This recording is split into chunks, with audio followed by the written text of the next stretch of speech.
अस्सलाम वालेकुम। मियाँ वाली पिजन सोसाइटी के यूट्यूब चैनल और फेसबुक पेज पे मैं आप सबको खुशामदीद कहता हूँ। मैं हूँ कैसर नवाज़ खान मियाँ वाली से।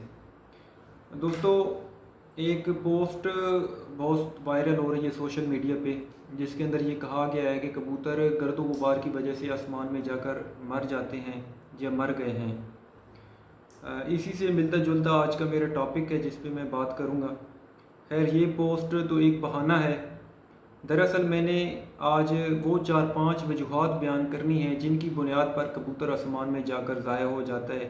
एक ऐसा कबूतर जो मालिक मुतमईन होकर उसको आसमान में भेजता है और उसको ये उम्मीद होती है कि ये हर सूरत वापस आएगा, मगर वो कबूतर वापस नहीं आता। तो ऐसी कौन सी वजूहात हैं, आज हम उनको डिस्कस करेंगे। और जितनी भी वजूहात हैं वो मैं मुतल्लिल अंदाज में बयान करूँगा, या उनके पीछे कोई ना कोई साइंटिफिक रीज़न होगी।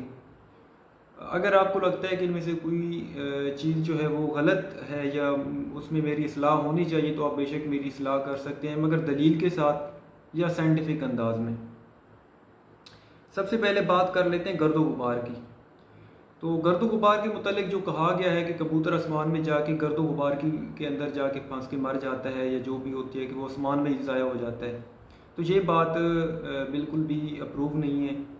हाँ, ये बात बिल्कुल ठीक है कि गर्दो गुबार की वजह से कबूतर की वापसी मुश्किल हो जाती है। उसका रेस्पायरेटरी जो सिस्टम है वो इफ़ेक्ट होता है बहुत ज़्यादा, और उसको वापसी में मुश्किल पेश आती है। बाज़ दफ़ा वो इस वजह से वापस नहीं भी आता, और बाज़ दफ़ा वो वापस आता है तो उसकी हालत आम दिनों से ज़रा हट के होती है। लेकिन ये बात कहना कि गर्दो गुबार की वजह से कबूतर बिल्कुल ही आसमान में ही मर जाता है, उसकी डेथ हो जाती है, तो ये मेरे ख्याल से इसका कोई सबूत नहीं है। दूसरी चीज़ जो गर्दो गुबार की वजह से होती है वो हीट है, कि जिस दिन गर्दो गुबार होगा फ़िज़ा के अंदर, उस दिन वहाँ पे हीट ज़्यादा होगी। गर्दो गुबार की वजह से फ़िज़ा में हीट ज़्यादा होती है, इस वजह से कबूतर की वापसी इस चीज़ से भी असरअंदाज होती है। जो तीसरी चीज़ है गर्दो गुबार की वजह से, वो है कि जब कबूतर आसमान में बहुत ज़्यादा बुलंदी पे उड़ रहा होता है, तो नीचे जो फ़िज़ा होती है या नीचे जो इलाका होता है, जो घर होता है, वो कबूतर को बाज़ दफ़ा नज़र नहीं आता, या उस तरह से ठीक तरह से नज़र नहीं आता, तो जिस वजह से कबूतर के ज़ाय होने के चांसेस भी ज़्यादा होते हैं। जिस तरह से बादलों के अंदर कबूतर बादलों से ऊपर निकल जाता है, और बादल नीचे होते हैं, वो कबूतर बादलों के ऊपर घूमता घूमता वो कहाँ निकल जाता है। तो इसी तरह से जो गर्दो गुबार है ये भी बादलों की तरह नीचे से बिल्कुल फ़िज़ा को जो ज़मीनी जो घर हैं या इलाका है उसको बिल्कुल ख़त्म कर देते हैं, नज़र नहीं आते। तो उस वजह से कबूतर ज़ाया होने के चांसेस भी ज़्यादा होते हैं, क्योंकि सेम उसी वक्त में हीट भी ज़्यादा होती है गर्दो गुबार की वजह से, और सेम उसी वक्त उसको जो एक रिस्पायरेटरी मसाइल हैं, जो सांस के मसाइल हैं, वो भी पेश आ रहे होते हैं। ये एक चीज़ हो गई गर्दो गुबार। दूसरा जो सबसे अहम पॉइंट है कबूतर के गुम होने में, और मैं ये समझता हूँ कि ये सबसे ज़्यादा कबूतर गुम भी इसी वजह से होते हैं, जो दूसरा पॉइंट मैं अभी बयान करने वाला हूँ। और बदकिस्मती से हमारे जो शौकीन हजरात हैं वो ये वाली चीज़ चेक भी नहीं करते मौसम के अंदर, और वो बस हैरान हो जाते हैं कि क्या वजह बनी है कि हमारा 2 साल 3 साल कबूतर जो है आज नहीं आया, आज आसमान में बादल भी नहीं थे, और आज नीचे हवा भी नहीं चली, फ़िज़ा बिल्कुल साफ़ सुथरी है, कोई गर्दो गुबार भी नहीं है, लेकिन हमारा 3 साल उड़ा हुआ कबूतर आज क्यों वापस नहीं आया। तो इस अनहोनी के बारे में बात करेंगे, और ये चीज़ है अभी सोशल मीडिया पे या कहीं पे डिस्कस नहीं हुई। सिर्फ मैं पिछले दिनों देख रहा था उस्ताद राना मुन्ना की एक वीडियो, जिसके अंदर वो बता रहे थे इस चीज़ के मुतालिक कि जो आसमान में हवाएं चलती हैं, एक हवा होती है जो नीचे चल रही होती है। हमारा ये ख्याल होता है कि जब हवा नीचे चल रही होती है तो ज़रूरी है कि सेम टाइम अगर चलनी है तो ऊपर उसी वक्त चले, नहीं तो ऊपर बाज़ दफ़ा हमें ये ख्याल होता है कि ऊपर का तो चलती नहीं है हवा, हालांकि ऐसा नहीं होता। नीचे तो बहुत कम हवाएं चलती हैं, ऊपर बहुत ज़्यादा हवाएं चलती हैं, रफ्तार में भी तेज़ चलती हैं, और वो अगर नीचे 1-2 दिन चली हैं तो ऊपर 3-4 दिन चल जाती हैं। तो ऊपर हवा जो चलती है उसकी रफ्तार नॉर्मल जो है वो 20 किलोमीटर रहती है, इससे कम भी होती है, लेकिन 20-22 तक कबूतर वापसी करते हैं हमारे यहाँ। जो मैं जहाँ से वेबसाइट से चेक करता हूँ उसकी बात कर रहा हूँ। लेकिन जब वो वही हवा 20 किलोमीटर से ऊपर जाती है, 30 तक जाती है, तो भी कबूतर कुछ वापसी कर लेते हैं, कुछ नहीं करते। लेकिन वही हवा जो है वो 40 तक भी जाती है, 42 तक भी जाती है, और कुछ दिन पहले तक मैंने 48 किलोमीटर भी रिकॉर्ड किए। मैं ये चीज़ पिछले 2024 से ये मुसलसल नोट कर रहा हूँ, ख़ुद भी कबूतर उड़ा रहा हूँ। अभी 2025 में मैंने अपने लिए भी ये चेक करता रहा हूँ, दोस्तों को भी ये चेक करके देता रहा हूँ। तो मुझे इस चीज़ का खूब अंदाज़ा है कि सबसे ज़्यादा जो कबूतर ज़ाया होते हैं, लोग कहते हैं यार क्या चक्कर लगा है, आज तो मौसम भी ठीक था, कबूतर ज़ाया हो गए, तो वो इसी वजह से ज़ाया हुए हैं। मियाँ वाली की बात करूँ तो कुछ दिन पहले हमारे यहाँ टूर्नामेंट हुआ है, वनडे टूर्नामेंट था। तो उसके अंदर जो हवा की स्पीड थी, जो आसमान में हवाएं चलती हैं, उसकी स्पीड 42 किलोमीटर फ़ी घंटा थी। तो उस दिन का जो रिकॉर्ड है, उसके मुताबिक शाम के वक्त जब रिज़ल्ट आया है तो तकरीबन 60% कबूतरों ने टाइम लिखवाया है, जबकि 40% कबूतर उस दिन ज़ाया हो गए थे। तो इसी तरह से बाद में भी जो हवाएं चली हैं तो उसमें भी कबूतर ज़ाया हुए हैं। हालांकि उस दिन 42 किलोमीटर थी, बाद में 48 किलोमीटर तक भी ये हवा गई है। तो बहुत सारे लोगों के कबूतर ज़ाया हो जाते हैं। तीसरी चीज़ बादल है। बादल जो है ये आमतौर पे हम मौसम चेक करते हैं, सिंपली गूगल पे लिख देते हैं। अच्छा, सबसे पहले मैं ये बात बयान कर दूं कि जो वेबसाइट्स हैं जहाँ पे हम वेदर चेक करते हैं, ये भी हमें पहले चेक ये करना चाहिए कि क्या जिस वेबसाइट से हम मौसम अपडेट ले रहे हैं क्या वो दुरुस्त भी है या नहीं है। खैर, इस पर भी हम आगे जाके बात करेंगे। तो बादल जो है, बादलों की वजह से कबूतर दूसरे नंबर पे सबसे ज़्यादा ज़ाया हो जाते हैं, क्योंकि बादल जब नीचे आ जाता है और ऊपर कबूतर ऊपर चला जाता है, तो उस वजह से जो कबूतर होते हैं उसको घर तो नज़र आता नहीं है, और वो बादलों के ऊपर घूमता घूमता कहीं निकल जाता है।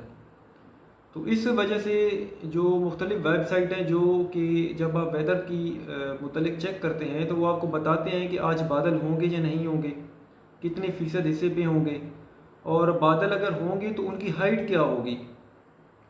क्योंकि बाद दफ़ा जब बहुत ज़्यादा हाइट पे होते हैं बादल, तो कबूतर नीचे उड़ते रहते हैं, वो बंद भी हो जाते हैं।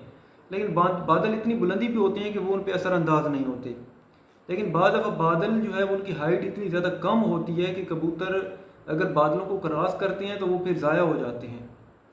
तो इस वजह से बहुत सारे लोग जो हैं वो फिर इस सूरत में क्या करते हैं कि वो कबूतरों को मुख्तलिफ पानी बना के देते हैं, अपनी कीमियागरी से वो कबूतरों को नीचे उड़ाते हैं कि वो बादलों से नीचे नीचे रहें।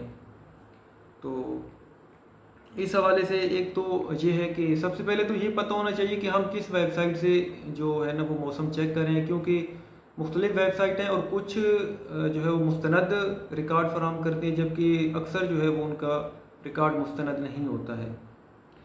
इसी तरह से जो नमी है, नमी का भी एक मखसूस तनासब जो है वो कबूतरों के लिए मुनासिब है।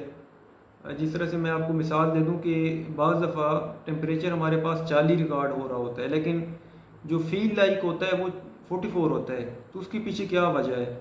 उसके पीछे भी वजह जो है ये नमी है कि नमी ज़्यादा होती है, तो उस वजह से फिर टेम्परेचर में भी फ़र्क पड़ता है, टेम्परेचर भी ज़्यादा होता है, जो फील लाइक की मैं बात कर रहा हूँ।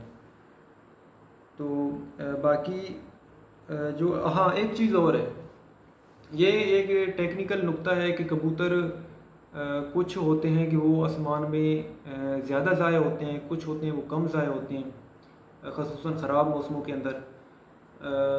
मैंने जितने भी कबूतर देखे हैं, तकरीबन 98% कबूतर या 99% कबूतर जो 3-3, 4-4, 5-5 साल तक उड़ते रहते हैं, उनके अंदर एक चीज़ कॉमन होती है, और वो ये चीज़ है कि वो कबूतर आसमान में बहुत ज़्यादा हाइट नहीं करते, वो पहले आसमान के कबूतर होते हैं, यानी बंद तो हो जाते हैं।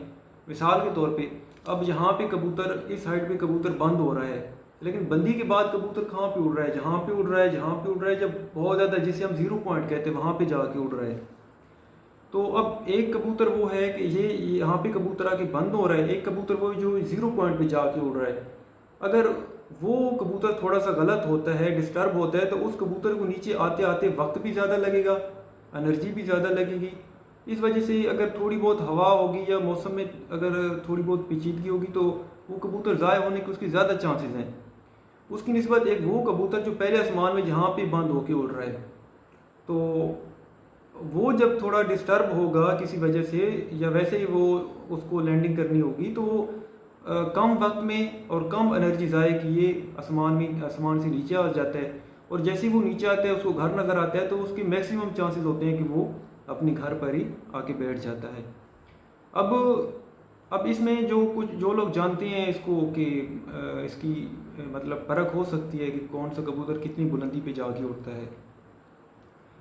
तो इस वजह से, लेकिन ये चीज़ अच्छी नहीं है कि हम कहीं हर चीज़ का फ़ायदा होता है तो नुकसान भी होता है। अगर हम कहने लग जाएं कि सिर्फ वही कबूतर अच्छे होते हैं जो कम बुलंदी पे उड़ते हैं या पहले आसमान में बंद होके उड़ते हैं, तो ये भी नहीं कह सकते कि बाद में जब मौसम में बहुत ज़्यादा गर्मी होती है, जब मौसम गलत होता है, हीट बहुत ज़्यादा होती है, तो फिर वही कबूतर कामयाब होते हैं, या ख़ास तौर पे खड़े मौसम के अंदर वही कबूतर कामयाब होते हैं जो बहुत ज़्यादा बुलंदी में जाके उड़ते हैं। तो हर चीज़ का एक है फ़ायदा भी और नुकसान भी। दूसरी चीज़, मैं आखिर में आपको वेबसाइट बता देता हूँ जहाँ से आप मौसम चेक करेंगे, आपको मुस्तनद मौसम मिलेगा। आप एक्यूरेट वेदर से बेसिकली ये लफ्ज़ निकला है, ACCU वेदर, तो वहाँ से जाके आप मौसम चेक करें। इंशाल्लाह आपको जो है वो मुस्तनद वेदर मिलेगा, क्योंकि आप जब सिंपली लिख देते हैं गूगल पे जाके मियाँ वाली वेदर या इस्लामाबाद वेदर या लाहौर वेदर, तो वहाँ पे वो येलो किस्म के बॉक्स बने हुए आ जाते हैं, और तो वो इंतहाई गैर मुस्तनद वो बताते हैं। और उनकी एक बुरी बात अच्छी है, उनकी उनकी जो पेशन गोई है वो हर घंटे बाद तब्दील होती रहती है, और तब्दील भी ऐसे होती है कि वो पहले बारिश बता रहे होते हैं, फिर बाद में 2-3 घंटे बाद वो बता देते हैं कि बहुत ज़्यादा हीट होगी और ऐसे करके ना। तो मैं ये चेक कर रहा हूँ पिछले साल से जो है एक्यू वेदर को मुख्तलिफ़ वेबसाइट्स मैंने चेक की हैं एक ही वक्त में, ये जांचने के लिए कि कौन सी वेबसाइट का मौसम या किसकी एक्यूरेसी जो है वो सबसे ज़्यादा है। अभी इसकी भी 2 मरतबा गलत हुआ है, लेकिन उस जब गलत हुआ है तो वो तमाम वेबसाइट भी मौसम गलत था एक्यू वेदर का। तो लिहाजा आप इसको चेक करें, इंशाल्लाह यहाँ से आपको मुस्बित नताज मिलेंगे। बाकी अगर कहीं पर आपको लगता है कि मैंने कोई गलत बात कही है या मेरी इस्लाह होनी चाहिए, तो बेशक आप मेरी इस्लाह कर सकते हैं, लेकिन इस्लाह दलील के साथ या साइंटिफिक बुनियादों पर होनी चाहिए। उम्मीद करता हूँ कि ये वीडियो आपके लिए नफ़ा बख्श साबित होगी। ठीक है, अल्लाह हाफ़िज़।